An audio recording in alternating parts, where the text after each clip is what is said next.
Tapos pagpasok ko ng X Factor, hindi ako nakaabot na naman sa finals. Yung muntikan na naman, nandun na naman, hanggang bootcamp lang ako, pero muntik na. Talaga? Doon naman, nagkasabay ko natanggal din halos sina Michael Pangilinan.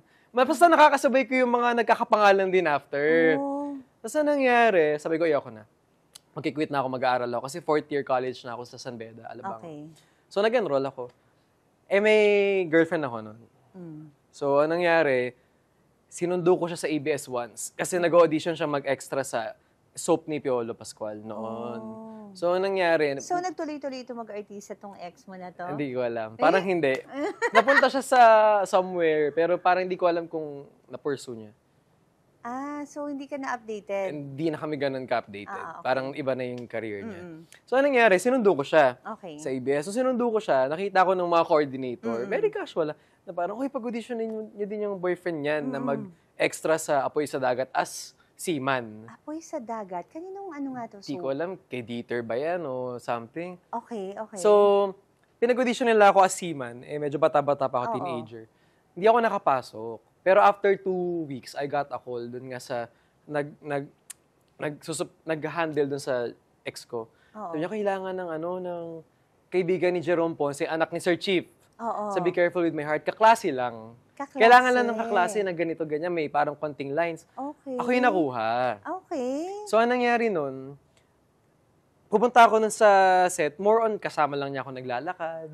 Kasama lang niya akong, what they call this, as katabi, ganyan.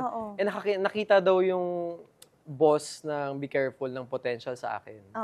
So, anong nangyari? Lumalaki yung role from talent. Ang bayad sa akin noon, 2.8. Talent talaga. Talent talaga. Oo. Okay. So, anong nangyari? Nung lumalaki na yung role ko, sakto, bigla kami nagkatabi ni Janela sa eksena. Okay. Ang lakas na nung recall sa tao. Parang nagkaroon kayo ng, parang may chemistry. Parang may chemistry. Parang ganun ang dating.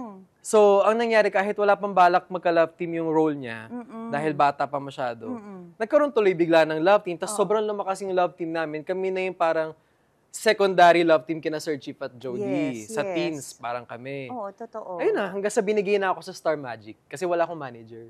Kasi nga, aksidente lang lahat. Accident lang lahat. Tapos, siguro destined, pwede. Yeah. Kasi kung hindi pala ako, kung hindi ako nag-audition sa X Factor, hindi ko makikilala yung naging girlfriend ko na sinundo ko. Kasi nakatabi ko lang siya sa pila. Oo, lahat talaga, may purpose. Lahat ng nami-meet mong tao. Lahat na nami-meet mo na hindi mo alam, nakatabi mo lang pala, sinundo mo sa future. Ngayon tuloy, nakasama ka sa parang sobrang phenomenal na soap.